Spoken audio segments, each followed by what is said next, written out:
आपके दादाजी आए पाकिस्तान। मेरा जन्म गोरखपुर में। अच्छा, सच्चिदानंद सिन्हा जी मेरे सीनियर थे। ज़्यादा मामले मेरे पास कंज्यूमर फोरम के ज़्यादा आने लगे। नानक का जो फलसफा है, मेहनत करके खाना है, चाहे आप रसीद लीजिए और उसको संभाल के रखिए। 5 लाख तक आपको कोई कोर्ट फीस नहीं देनी है। वहाँ पे एक्सक्यूशन की जो कार्रवाई इजरा की होती है, सिविल कोर्ट से और अधिक अधिकार उपभोक्ता आयोग को हैं। नमस्कार, स्वागत है आप सभी का हमारे इस विशेष कार्यक्रम में। दर्शकों, आज हमारे साथ दलजीत सिंह जी हैं, जो गोरखपुर दीवानी न्यायालय में आप वकालत करते हैं। वैसे तो ये माना जाता है कि सिख कम्युनिटी के लोग जो बड़े बड़े व्यापार हैं उसमें लगे रहते हैं, लेकिन ये दलजीत जी जो है ये वकालत में हैं, युवा एडवोकेट हैं। गोरखपुर में आप विशेष तौर से जो उपभोक्ता मामले हैं उन मामलों को आप बहुत ही निकटता से उसको देखते हैं और समझते हैं। तो आज हम उपभोक्ता मामलों पर तो इनसे हम बातचीत करेंगे ही, साथ ही थोड़ा सा इनका जो व्यक्तिगत जीवन परिचय है, जो इनका जीवन वृत्त है, उस पर भी हम बातचीत करेंगे। तो दलजीत जी, आपका हमारे कार्यक्रम में स्वागत है। नमस्कार। अच्छा, ये बताइए कि आपके माता पिता का नाम क्या है और जो आपका जन्म स्थान है, जो मूल जन्म स्थान है, जी। उसके बारे में ज़रा हमारे दर्शकों को बताइए। तो मैं थोड़ा और पीछे जाके बताता हूँ। हाँ, बताइए। कि हमारा परिवार, जो हमारे दादा दादी, अच्छा, वो हमारे फादर ठीक, और हमारे चाचा, अच्छा, ये मूलतः जो इस समय हिंदुस्तान का पार्ट कट के पाकिस्तान बन गया है, अच्छा, वहाँ के रहने वाले थे। अच्छा, अच्छा, एबटाबाद की तरफ। अच्छा, लेकिन वहाँ से जब बंटवारा हुआ तो कुछ पार्टीशन में अदला बदली हुई, लोग यहाँ के उधर गए, वहाँ से हिंदू और सिख जो हैं वो भारत में अपने आ गए। तो हम लोगों को, हमारे दादा जो थे, तो सरकार ने ही सबको अलग अलग पूरे हिंदुस्तान में बसाया। अच्छा, यहाँ गोरखपुर में आपके दादा को गोरखपुर में जगह मिली, जिसमें अब रिफ्यूजी कॉलोनी या पैडलेगंज है। अच्छा, एक मोहद्दीपुर में रामनगर कॉलोनी है, और सिंधियों को गोरखनाथ साइड में अच्छा बसाया गया। और फादर मेरे उस समय, दादी हमारी बताती थी, वो 4 साल के थे जब आए थे। आपके जो दादाजी थे उनका नाम जानते हैं आप? उनका नाम था स्वर्गीय मान सिंह। हमारे पिताजी का नाम था स्वर्गीय बलबीर सिंह। समय नहीं, 21 में उनकी डेथ हो गई। अच्छा, का नाम था जसवंत कौर। अच्छा, 3 अप्रैल 21 को फादर की डेथ हुई। अच्छा, और 27 जुलाई को, क्योंकि माता जी बीमार थी, अच्छा, तो उनकी 27 जुलाई मतलब 21 में ही 21 में तो माता जी और पिताजी दोनों की डेथ हो गई। तो मेरा जन्म गोरखपुर में, अच्छा, इसी पैडलेगंज में हुआ। हमारे पिताजी 2 भाई थे। अच्छा, क्या नाम था उनका दूसरे भाई? हमारे चाचा जो थे उनका नाम था गुरचरण सिंह। अच्छा, गुरचरण सिंह जी। आपकी माता जी सर्विस में कहीं थी कि नहीं? गृहिणी थी। पिताजी फिर पढ़ लिख के यहीं पे महाराणा प्रताप इंटर कॉलेज से पढ़े हैं। चाचा भी हमारे और फादर भी। अच्छा, फिर वहीं फिर इनकी नौकरी यहीं यानी रेलवे में लग गई। अच्छा, और मैकेनिकल सुपरवाइज़र के पोस्ट से रिटायर्ड हुए। 42 साल रेलवे को सेवा दी इन्होंने। और हमारे चाचा जो थे वो भी रेलवे में थे, सीनियर ड्राफ्ट्समैन। अच्छा, और रेल कोच फैक्ट्री कपूरथला से रिटायर हुए। यानी रेलवे की सेवा में थे आपके पिताजी? दादा भी हमारे रेलवे में थे। अच्छा, जब वो किया तो वो पाकिस्तान से आया तो उनको भी यहाँ रेलवे में नौकरी मिल गई थी। अच्छा, तो आप लोग कितने भाई बहन हैं? हम लोग 2 भाई, 1 बहन है। अच्छा, तो अच्छा ये बताइए कि आपकी जो प्रारंभिक शिक्षा है वो कहाँ से हुई थी, जो प्राथमिक एजुकेशन है? हम लोग भी गोरखपुर से पढ़े हुए हैं। पहले प्राइमरी शिक्षा कस्तूरबा बाल विद्या मंदिर, अच्छा, रामगढ़ रेलवे कॉलोनी से। उसके बाद फिर हम लोग, क्योंकि पुराना हम लोग का चला आ रहा है कि फादर भी हमारे MP इंटर कॉलेज से पढ़े हुए थे। अच्छा, MP इंटर कॉलेज में? हम लोगों ने MP इंटर कॉलेज से इंटर की पूरी पढ़ाई की। अच्छा, फिर BA जो है द्विवेदनाथ डिग्री कॉलेज से किया। अच्छा, उसके बाद फिर लॉ जो है हमने सेंट एंड्रूज से किया। अच्छा, सेंट एंड्रूज से लॉ किया आपने? किस सन में आपका लॉ कंप्लीट हुआ था? हमारा 95 सेशन था। अच्छा, और जो कि सेशन लेट चल रहा था, इसलिए डिग्री 96 दिसंबर में मिली। तो आपका रजिस्ट्रेशन 96 में है कि 97 में हमने कराया? अच्छा, 97 में। तो 97 से आप प्रैक्टिस में भी लगातार होंगे? 97 में सर्विस? नहीं, हम शुरुआत में तैयारी भी कर रहे थे 2001 से। फिर मैंने रेगुलर कर दिया अपना। अच्छा, सच्चिदानंद सिन्हा जी मेरे सीनियर थे। 2008 से अच्छा। फिर मैं अलग बैठना शुरू कर दिया। अच्छा, तो आप जो है ज़्यादा से ज़्यादा आप जो है उपभोक्ता मामले आप देखते हैं? क्योंकि मैं जब अपने सीनियर के साथ या तब से मतलब मेरे पास पर्सनली अपने मुकदमे जान पहचान हो गई, तो आने लगे। गोरखपुर के रहने वाला हूँ मैं। अच्छा, ये बताइए कि आपकी शादी कब हुई? मेरी शादी 2004 में हुई। 2004 में, यानी LLB करने के बाद आपकी शादी हुई थी? जी। अच्छा, तो आपकी पत्नी गृहिणी हैं या सेवा में हैं? मेरी वाइफ पढ़ी लिखी हैं, अभी आई तो उन्होंने फिर यहीं शादी के बाद ही हमारे फिर 1 साल बाद ही हमारे 2 जुड़वा बच्चे हुए। अच्छा, आपके दोनों हाँ, एक लड़का एक लड़की। अच्छा अच्छा। लेकिन उनके अंदर पढ़ने की उत्सुकता थी, और तो उन्होंने कहा कि मैं बीएड करूँगी, तो उन्होंने यहीं गोरखपुर में अच्छा अच्छा बीएड किया। बीएड करते ही फिर CTET TET का फर्स्ट जो है निकला, वो उन्होंने निकाल लिया। अच्छा अच्छा। पहली बार में ही बीएड। उसके बाद फिर सर्विस वाला निकल आया। अच्छा अच्छा। हाँ, 72,000 की भर्ती शिक्षक वाली। अच्छा, तो उसमें भी मेरिट मैन को स्थान मिला पहली बार में लिस्ट में, कुशीनगर। क्या नाम है आपकी पत्नी का? नीतू कौर। अच्छा, नीतू कौर। अच्छा अच्छा।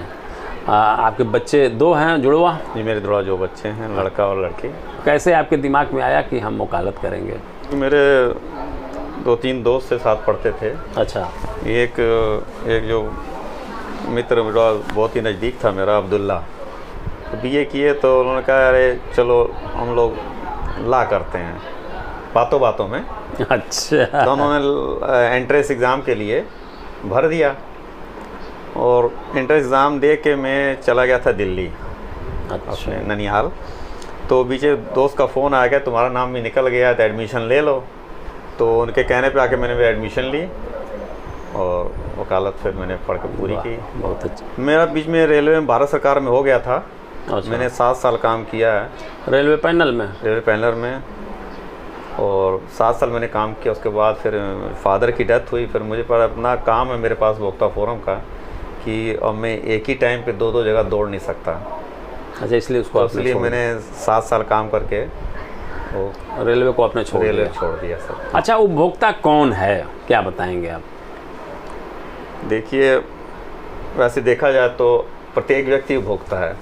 उपभोक्ता डेली हर परिवार से कोई ना कोई बाहर सामान लेने जाता है। एक माचिस की डिबिया भी अगर लेने जाते हैं तो उसका भी आप 2 रुपया दे के एक माचिस लेके आते हैं। बिल्कुल बिल्कुल। तो आप उपभोक्ता हुए?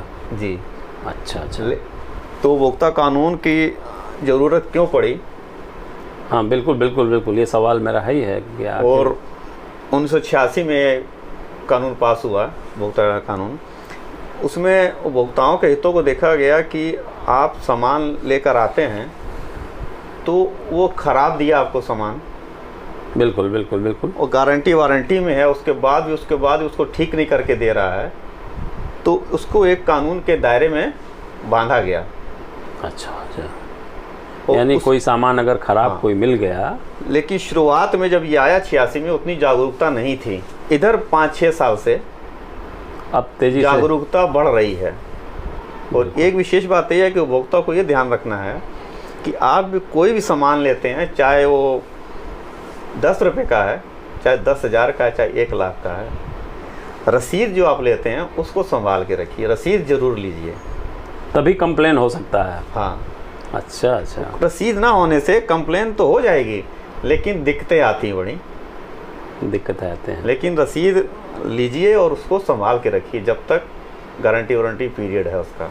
अच्छा, तो अगर कोई सामान एक व्यक्ति कहीं किसी दुकान से ख़रीदता है और उसमें अगर उस सामान में कोई ख़राबी आती है, चाहे वो मैन्युफैक्चरिंग डिफेक्ट हो, चाहे वो वहाँ उस दुकानदार की कोई कमी हो, तो इन सब मामलों में जो है उपभोक्ता अपनी बात उपभोक्ता न्यायालय में हाँ, अपनी कह सकता है, पूरी बात कह सकता है। क्योंकि मैन्युफैक्चरिंग डिफेक्ट है तो हम उसको अपनी तरफ से किसी लाइसेंस प्राप्त इंजीनियर से अच्छा उसको दिखा देंगे, उससे उसका लिख के देगा कि इसमें ये डिफेक्ट है।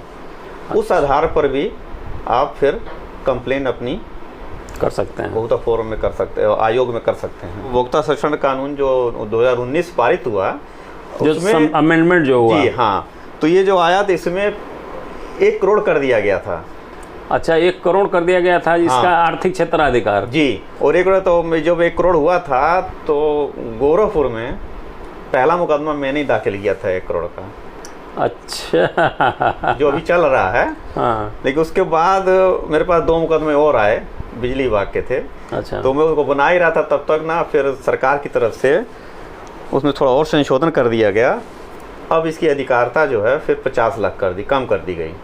कोई भी उपभोक्ता अगर वो कहीं से पीड़ित है तो वो सबसे पहले क्या करेगा, कैसे वो उपभोक्ता आयोग में उसको जो परिवाद है दाखिल करने से पहले कौन कौन सी औपचारिकता हैं जो उसे कर लेना चाहिए? देखिए, कानून में तो ये भी दिया है कि वो खुद भी जाके एप्लीकेशन दे सकता है, ठीक।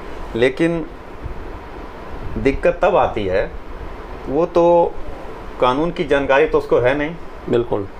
उसने अगर एक एप्लीकेशन अपनी साधारण दे देगा, अलाउ हो गई, ठीक। लेकिन जब कंपनी की तरफ से कोई अधिवक्ता आएगा विपक्षी की तरफ से, तो कानूनी पेचीदगियाँ लाएगा, उस पे उसका विवाद जो है खारिज भी हो सकता है। बिल्कुल।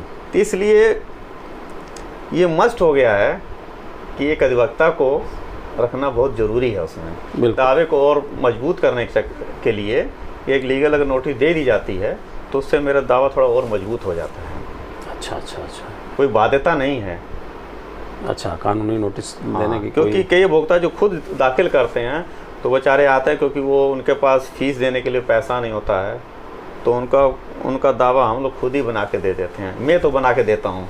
अच्छा, तो जैसे आपने बताया कि 50 लाख अब जो है जी, इसका पेक्यूनरी जुरिसडिक्शन है जी, तो 50 लाख रुपए तक का कोई विवाद अब जिला आयोग में दाखिल किया जा सकता है। जी।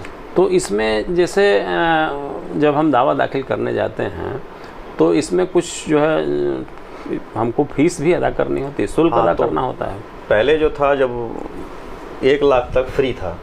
अच्छा। जब 20 लाख था उसमें 1 लाख तक फ्री था, लेकिन अब सरकार ने नए कानून के तहत 5 लाख तक फ्री कर दिया है। 5 लाख तक आपको कोई कोर्ट फीस नहीं देनी है वहाँ पे। अच्छा अच्छा।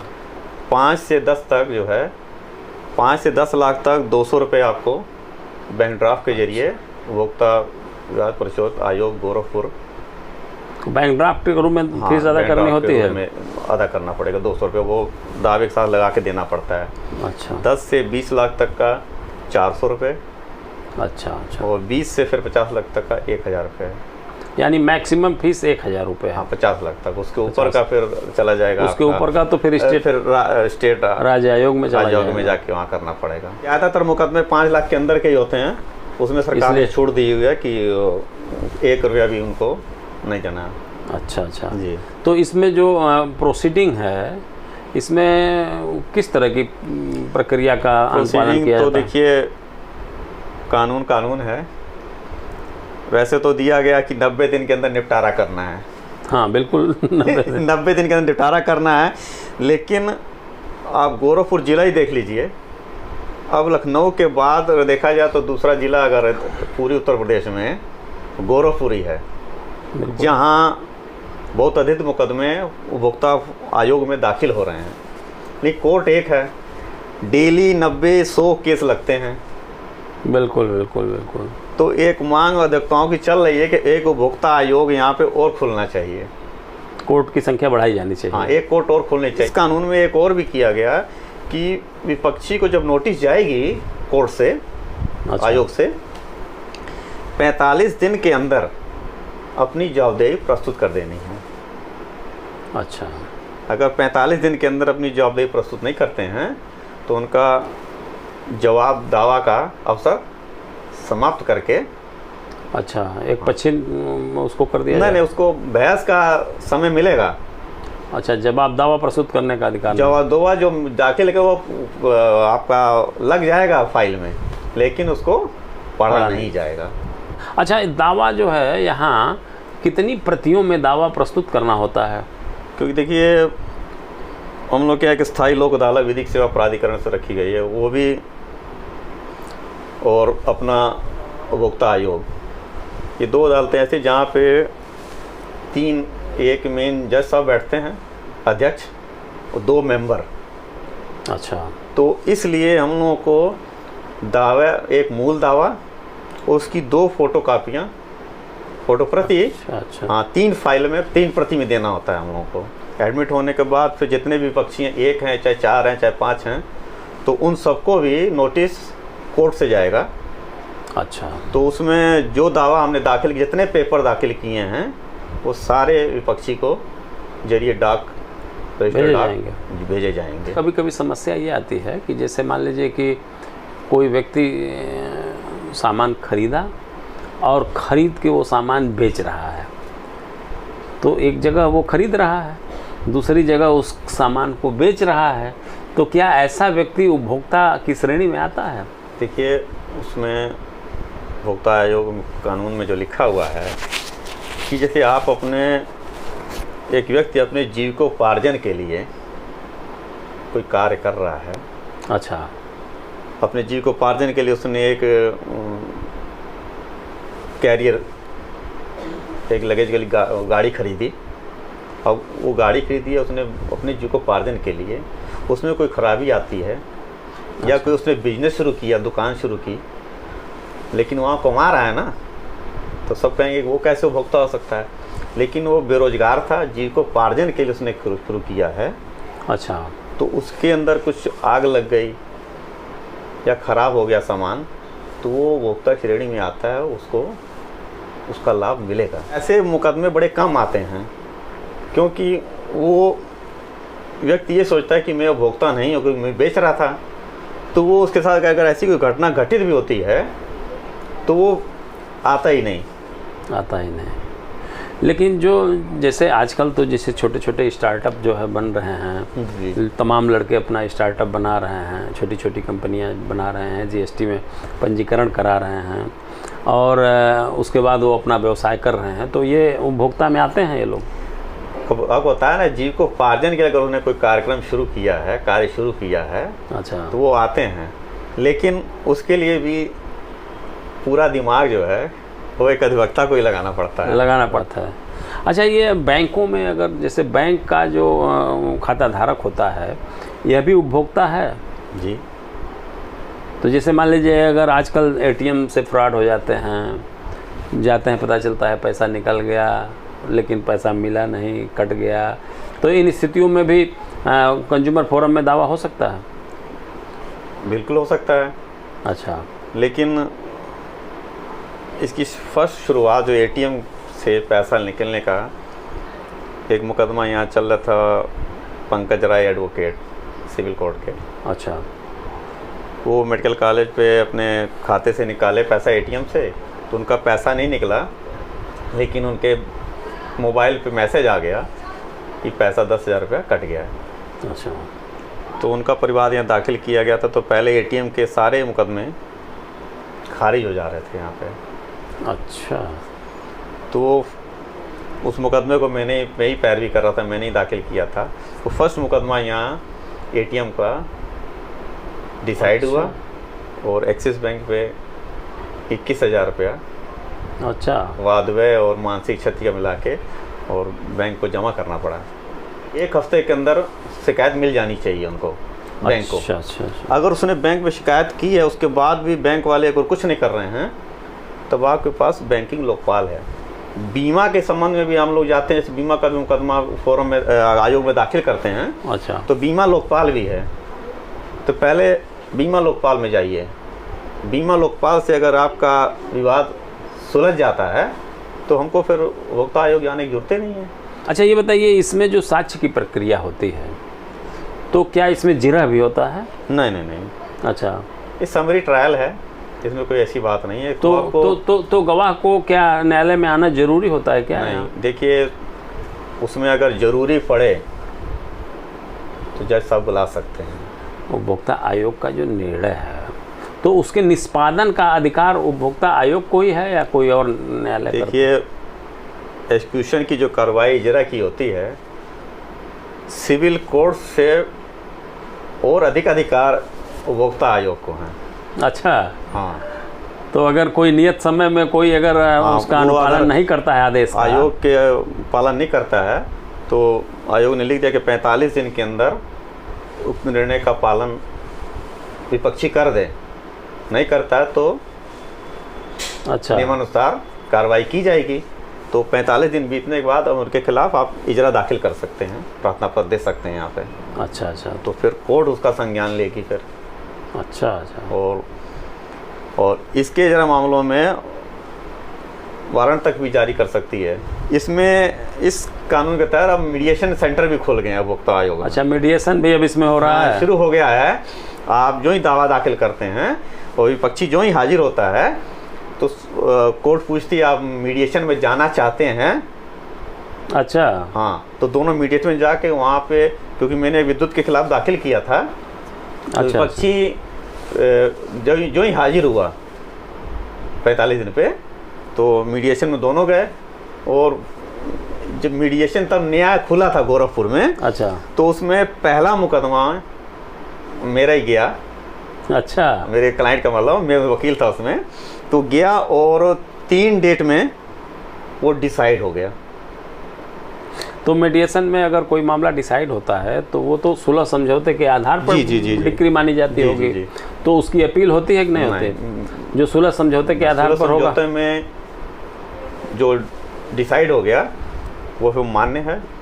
अगर उसका पालन अगर विपक्षी नहीं करता है तब उसके खिलाफ कार्रवाई हो सकती है, इजरा की। लेकिन अधिकतर कुछ होता नहीं है, क्योंकि मामला सुलझ गया तो उसमें उसका अनुपालन लोग कर देते हैं। 1 महीने का समय होता है, 1 महीने के अंदर पालन करना। तो सामान्य जो फैसले होते हैं तो इसकी अपील कहाँ होती है? राज्य आयोग में। अच्छा, राज्य आयोग में। क्या है अपील का समय? 45 दिन है। अच्छा, दावा खारिजी का जो मामला है, जो जिला आयोग में जो दावे खारिज हो जाते हैं, रिकॉल यहीं पड़ता है या क्या स्थिति है? रिकॉल का प्रावधान नहीं है यहाँ पे। अच्छा, रिकॉल का प्रावधान नहीं है, यानी दावे दूसरा दावा हम दाखिल कर सकते हैं। अच्छा, वकालत के अलावा आपकी और कौन कौन सी हॉबी है, क्या बताएंगे? गाने होने का शौक, खेलने का शौक? खेलने का हॉकी का शौक था शुरुआत में जब पढ़ते थे। अच्छा, लेकिन फिर मैंने आगे खेला नहीं। अच्छा अच्छा, हॉकी का बहुत शौक था, हॉकी का मैच भी बहुत देखते थे। जब इंडिया पाकिस्तान का मैच हो, अच्छा, तो उसको कभी छोड़ता ही नहीं था। जब अच्छा अच्छा, पढ़ता था इंडिया पाकिस्तान का मैच खूब। लेकिन अब हॉकी का क्रेज थोड़ा कम हो गया है। अच्छा, हिंदुस्तान में अच्छा, क्रिकेट का ज़्यादा है, लेकिन मेरे लिए हॉकी जो है वो 70 मिनट का अच्छा खेल मुझे बड़ा अच्छा लगता था। गुरबाणी का शौक है, क्योंकि मैं धर्म प्रचारक भी हूँ और मैं ज्ञानी का कोर्स किया हूँ 2 साल का। अच्छा, गुरबाणी क्या है, इसको कैसे व्यक्त किया जाता है? हम उसी को देह को लेकर गुरबाणी कहते हैं। मानस की जात सभे एके पहचान वो। अच्छा, मानस की जात सभे एके पहचान वो। अच्छा, मनुष्य की पूरी जो जात, मनुष्य जात जितनी है सबको एक पहचानो, एक भेदभाव नहीं करना उसमें। बिल्कुल बिल्कुल। और फिर एक और भी है कि अवल अल्लाह नूर पाया, कुदरत के सब बंदे, एक नूर ते सब जग उपजिया, कौन भले कौन मंदे। अच्छा अच्छा अच्छा, मतलब उस ऊपर वाले ने ही ये दुनिया बनाई है, तो हम लोग कैसे भेद कर सकते हैं कि ये ऊंचा है, ये नीचा है, ये बड़ा है या छोटा है? ये भेदभाव हम नहीं कर सकते। सतगुरु नानक प्रगटया, मिट्टी तुंद जग चानन होया। अच्छा, क्योंकि अंधेरे में अगर रोशनी बल्ब जगता है तो अंधेरा दूर हो जाएगा, लेकिन जो धुंध पड़ती है ना सर्दियों में, उस धुंध में अगर बल्ब लेके भी अगर चलते हैं आप, तब भी धुंध हटती नहीं है। धुंध नहीं हटती है, बिल्कुल। तो जब गुरु नानक देव जी दुनिया में आए, उस समय ये था, इस संसार की हालत पूरी अज्ञान की, इतनी अंधेरा फैला हुआ, धुंध छाया हुआ, धुंध के रूप में अज्ञानता फैली हुई थी। तो ये उस समय गुरु नानक के रूप में एक सूरज निकला और उस धुंध को दूर किया उन्होंने, अज्ञानता को दूर भगाया। उसके लिए वो आए। तो उन्होंने फिर गुरु परंपरा चली वहाँ से, उनके शिष्य जो सिख कहलाए, वो 10 गुरुओं तक चली। 10वें गुरु हमारे गुरु गोविंद सिंह जी थे, तो उन्होंने लास्ट में फिर एक, सब कहते हैं गुरु नानक अलग थे, गुरु गोविंद सिंह अलग थे, उन्होंने सिख धर्म की शुरुआत की, इन्होंने ये किया सिख बना, नहीं, गुरु नानक के समय से उनके शिष्य जो है पूरे केसाधारी थे। केस जो हैं ये ऊपर वाले की देन है, इसमें हम तब्दीली नहीं कर सकते। पगड़ी तो हमने आदिकाल से यहाँ चली आ रही है, उसकी परंपरा धीरे धीरे बाकी धर्मों में ख़त्म हो गई। अच्छा अच्छा। आपको पगड़ी देखिएगा राजस्थान में आपको भी कहीं कहीं मिलेगी। पूरे विश्व में यही एक धर्म है सिख धर्म, जहाँ पे किसी को मनाही नहीं है। जो गुरुद्वारे की व्यवस्था चलती है तो क्या इसमें सरकार का योगदान होता है नहीं, या आपके समाज के लोगों का ही योगदान? सरकार का कोई, सरकार से हम लोग लेते ही नहीं, पहली बात। अच्छा। अब आपने इधर कोरोना काल में देखा होगा, सरकार से ज़्यादा सिलेंडर सिखों ने बांटे, और सिखों ने दिल्ली में फ्री सिलेंडर बांटे। अच्छा अच्छा अच्छा अच्छा। ये ऊपर वाले की, यानी सब लोगों का अपना सहयोग है इसमें, अपनी कमाई का सब अपने आप वहाँ दे देते हैं। हमारा यहाँ कहा है कि ना 10वां हिस्सा आपको अपनी कमाई का 10वां हिस्सा देना है। अच्छा, 1/10। तो ये आप अपने अपने समीप के गुरुद्वारों में आप लोग देते हैं या कहीं भी? उसको अपने पास रखते हैं ना, जैसे हम लोग कोई विपदा में गरीबों की सहायता के लिए। अच्छा, अब बताते नहीं हम लोग, तो अपनी तरफ से जिस किसी की सहायता करनी है उसी से करते हैं, उसको उसमें गुरुद्वारे में भी जाता है। अच्छा, और बाकी धर्म कार्यों में जाता है और भी। अच्छा अच्छा जी। तो 10 गुरु साहब का आने के बाद 10वें गुरु ने लास्ट में गुरु ग्रंथ साहब को गद्दी दे दी कि आज के बाद देहधारी कोई नहीं बैठेगा। बड़ा साहसिक इतिहास माना जाता है कि तो उस समय आप देखिए काल ही ऐसा था, मुगल काल था। महाराजा रणजीत सिंह ने काबुल तक सिख राज्य की सीमा बढ़ाई, पूरे हिंदुस्तान की वहाँ तक सीमा बढ़ाई। तो लड़ाका माना जाता है सिख को, सिख लड़ाका नहीं, योद्धा माना जाता है। गोविंद सिंह ने संत सिपाही बनाया है कि संत रहोगे तो संत रहोगे, अगर तुमको हर कोई मार के चला जाएगा, लेकिन सिपाही रहोगे तब संत वाला काम नहीं कर पाओगे तुम। तो इसलिए संत और सिपाही दोनों बनाओ, दोनों बनाया, दोनों के गुण तुम्हारे अंदर होने चाहिए, जोश होना चाहिए जो है। जैसे हमारे यहाँ साहित्यकारों ने लिखा है ना कि जब तक साथ एक भी दम हो अवशिष्ट एक भी धड़कन, रखो आत्मगौरव से ऊंची पलकें ऊंची सिर ऊंचा मन, एक बूंद भी रक्त शेष हो जब तक मन में हे श्रतुंजय, दीन वचन मुख से न उचारो, मानो नहीं मृत्यु का भी भय, निर्भय स्वागत करो मृत्यु का, मृत्यु एक है विश्राम स्थल, कि मृत्यु एक सरिता है जिसमें श्रम से कातर जीव नहाकर फिर नूतन धारण करता है, काया रूपी वस्त्र बहाकर। शुरू किया कि 5वें गुरु तक हमारा शांति प्रिय और भक्ति तक चला। फिर 6ठे गुरु हरगोविंद सिंह जी आए, उन्होंने फिर मीरी पीरी की तलवार पहनाई। अच्छा, संत सिपाही वाला जो है उन्होंने शुरुआत वहाँ से शुरू किया था। मीरी पीरी की तलवार अपनाए कि अब शांति के पूर्वक जो है काम नहीं चलेगा और शस्त्र उठाना जरूरी है। फिर सब सिखों को कहा कि अब लोग शस्त्र भी उठाओ, हाँ शस्त्र उठाओ, मल्ल युद्ध करो, और भाला चलाना, तलवार चलानी, सब कुछ सीखो और पढ़ाई भी करनी है। तो लिखा है ना गुरबाणी में, विद्या विचारी तब परोपकारी, मतलब विद्या जब तक पढ़ोगे नहीं तब तक परोपकारी नहीं बन सकते। अच्छा, ये बताइए कि जो नए लड़के वकालत में आना चाहते हैं उनके लिए वकालत में बेहतर भविष्य है क्या?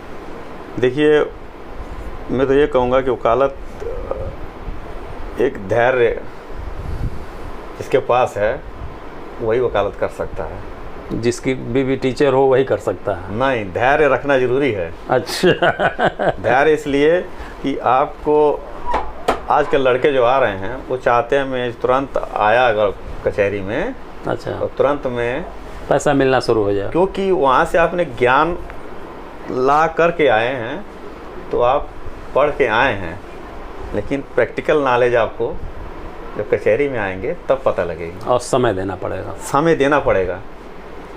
बिल्कुल बिल्कुल। और समय देंगे, और सीनियर जब काम देता है आपको तो आप देखिए उसने क्या कहा क्या नहीं। बाकी अब घर आके भी तो उस किताब निकाल के पढ़िए। तो ब्लड बैंक भी मान लो चलता है हम लोगों का, अच्छा संस्था है, भाई कन्हैया जी रक्तदान सेवा दल। अच्छा अच्छा। तो उसके जरिए मैं सभी धर्मों के लोगों को जोड़ा हूँ उसमें। ब्लड का कैंप लगवाते हैं हम लोग, और जिला चिकित्सालय ब्लड बैंक से अच्छा तो हम के साथ ही हम लोग जुड़े हुए हैं। अच्छा। तो लोगों को प्रेरित करते हैं कि इस समय ब्लड की ज़रूरत बहुत लोगों को पड़ती है, तो लोग फ़ोन करते हैं रक्तदान करें। रक्तदान करें। और लोग फ़ोन करते हैं कि हमारे रक्त नहीं है हमारे पास, तो हम लोग पहले उनसे ये कहते हैं, रक्त जो मांगता है कि वैसे पहले आप अपने यहाँ देखिए कोई नौजवान लड़के आपके घर पे हैं कि नहीं। वो अगर ब्लड आकर आपको दे देते हैं तो मच बेटर, नहीं देते हैं तब हम अपने ब्लड बैंक से दे देंगे। अपने ग्रुप के लोगों को बोलूँगा, अच्छा अच्छा। तो उसमें जो तैयार होगा उनको भेजूँगा, और बाकी जिला चिकित्सालय से दिलाया जाएगा उनको। ये भी करते हैं। और बाकी हम लोग का ट्रस्ट है क्योंकार गुरमुख सेवा ट्रस्ट, उसके जरिए हम लोग अपने माँ बोली पंजाबी का भी अच्छा प्रचार प्रसार करते हैं, क्योंकि वहाँ से पंजाब से अलग आके तो हम कहते हैं कि अपनी माँ बोली जो है उसको नहीं भूलना है, नहीं बोलना है। बिल्कुल।